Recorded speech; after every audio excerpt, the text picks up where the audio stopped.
In this screencast, I'm going to show you how you can create a simple interactive computer program that displays a menu to the user and asks the user to choose a menu item, and then based on the choice that the user makes, the program will do different things.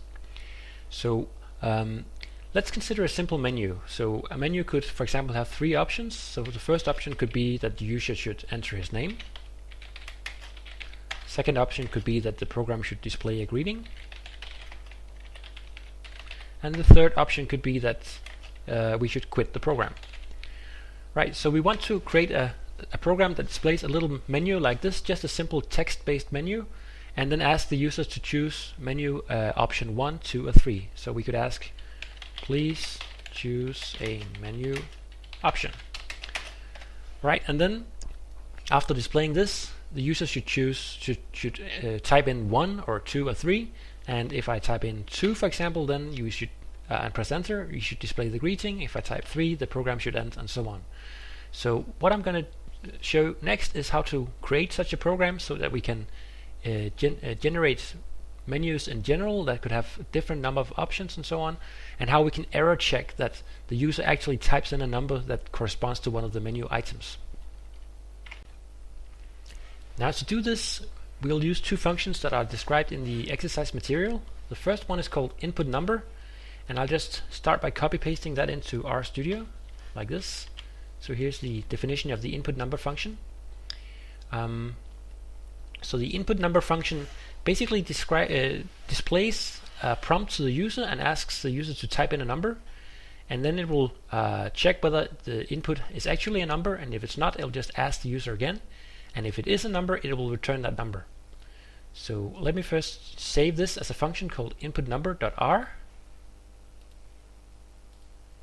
And now I have that saved. I can source the file, and having done that, I can try it out. So for example, I can assign the output to a variable x and call the input number function, give it some prompts, for example, like please type in a number, like this. So when I do this, I run the function, and the function will display the prompt. It'll print out please type in a number. And now I can type in something. I could type in something that's not a number, for example, like hello, and then it'll just display the prompt once again.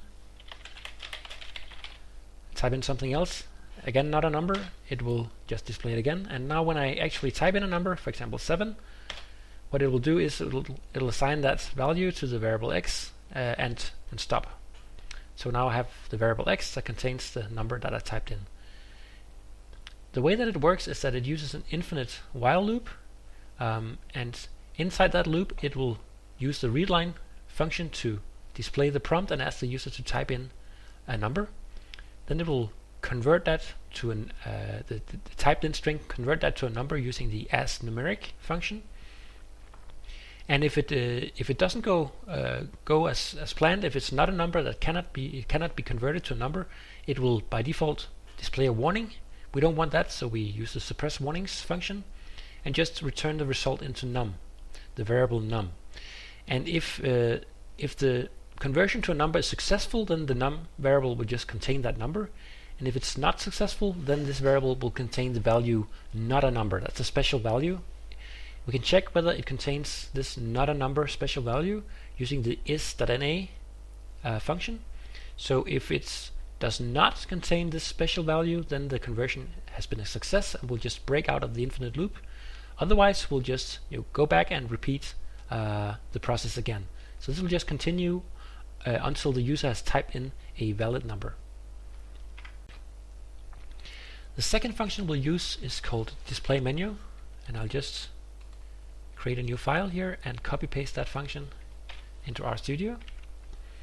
So let's take a look at this function. What this function does is that it displays a menu to the user and asks the user to type in one of the numbers, a number corresponding to one of the menu items. And the function takes in as input a variable called options, and that should be an array containing strings corresponding to the different menu options. And the function will then return the chosen option, so the number corresponding to the chosen option. And the way it works is that it starts by using a for loop to display all the options on the screen, it uses the sprintf function to put together a number and the string corresponding to each option that it takes from this options input. So this displays the menu on the screen, and then it uses a while loop to get a valid menu choice from the user. So the choice is going to be stored in this variable called choice, and initially it sets that to 0, which is an invalid choice, and that will just use a while loop that continues as long as the choice is not valid. The way that it checks whether the choice is valid is that it compares it to the range of numbers from 1 to the length of options. So let's say we have 3 menu options, then choice has to be one of the numbers between 1 and 3.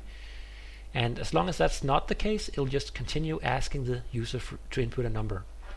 And to get that input, it uses this input number function that we just talked about. So let's save this function.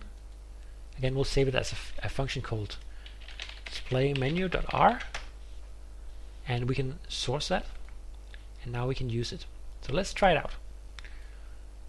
I can again save the result in some variable called x, for example, and I'll just type x and assign the value of the display menu function.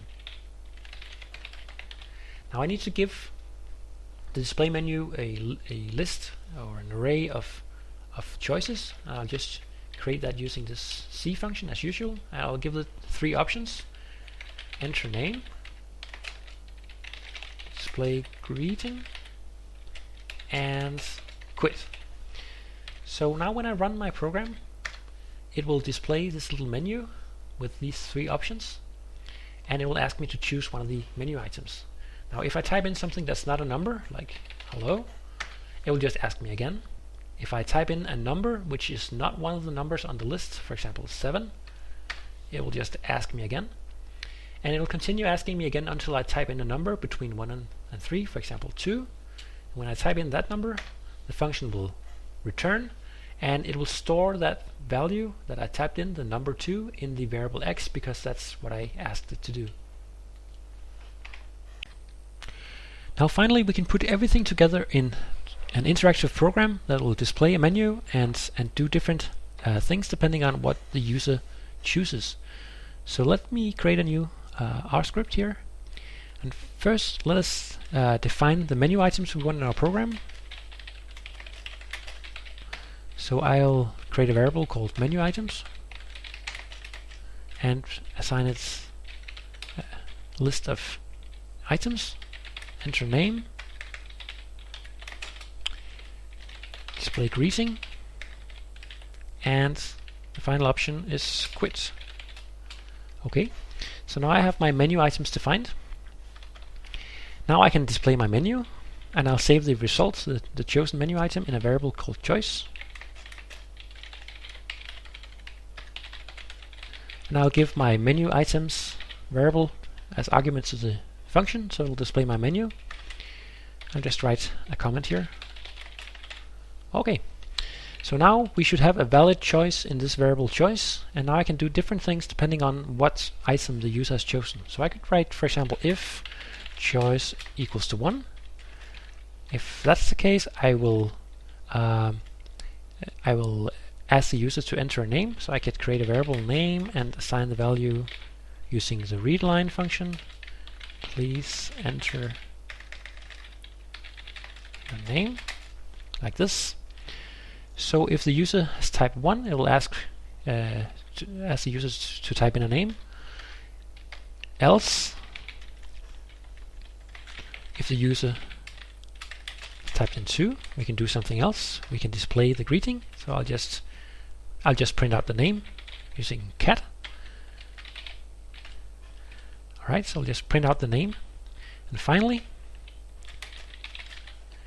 if the choice is 3, then we should quit. Alright, and actually the whole program should continue to run until the user types quit. So what we should do is we should have an infinite loop around the whole thing. So I'll type while true up here. Then I'll indent everything here and finish off like this. So now the whole program is an infinite loop, and then I can, for the third option, I can simply just use a break statement to break out of that infinite loop if the user chooses to stop the program. And finally, I'll just have a few comments here to make the program easier to understand. So this code is if the user chooses enter name. This code is when the user chooses display greeting. And this code here is when the user chooses to quit. Okay, so this is the total program.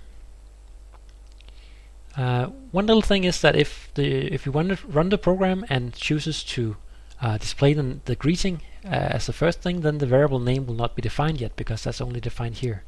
So let's just define that an initial value for the name variable. And I'll just set that equal to an empty string. Like this. Okay, so now let's try our program.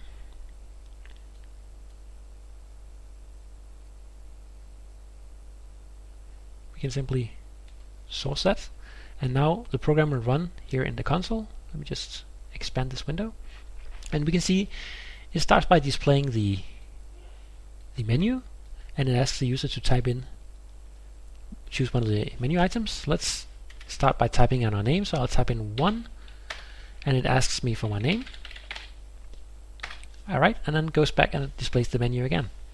Now I'll choose option 2, display the greeting, and now the program simply displays my name here. Well, it doesn't display a new line here, that could be a little bit more elegant, and it displays the menu again. And finally I could choose option 3 to quit, but let me just try to choose a wrong option. For example, let's type in 7, that's not one of the options. When I do that, it'll just ask me again to type in a valid menu item. And so finally let's type in 3. If I do that, the program will end, and now it's stopped, and that's pretty much it. So that's a little idea of how you can create a very simple interactive program using a menu. Of course you can expand now and improve on the program by adding more features or adding more error checks and so on, but that's pretty much the idea.